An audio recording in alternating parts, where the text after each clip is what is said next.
In this class of ours, we are going to relate first law of motion and second law of motion from mathematical statement of the second law of motion. See, second law of motion mathematically is referred as F is equal to m into A. Also, we can write it like this: A V minus u upon T. This we have seen in the previous class.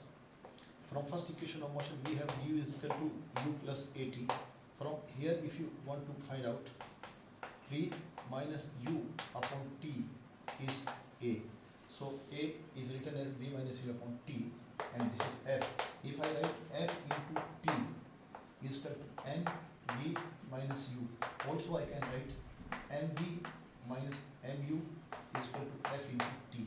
And now if I say when f is equal to 0, this is very important, very important.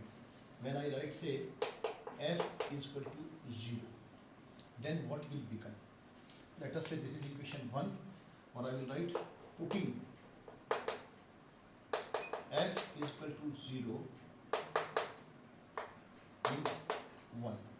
So this will become 0 is equal to mv minus mu, and this will become mu is equal to mv, m will get cancelled, and u becomes v, u is equal to v. So this was second law.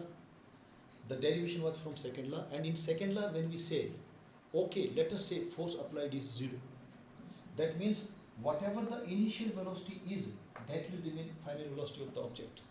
And this was nothing but the statement of the first law. First law statement was like this: a body continues to be in its state of rest or of uniform motion along a straight line until some external force is applied, which undoubtedly means if we do not apply an external force, a body at rest will remain at rest, and a body in motion along a straight line, in a uniform motion along a straight line, will continue to do so if we do not apply external force.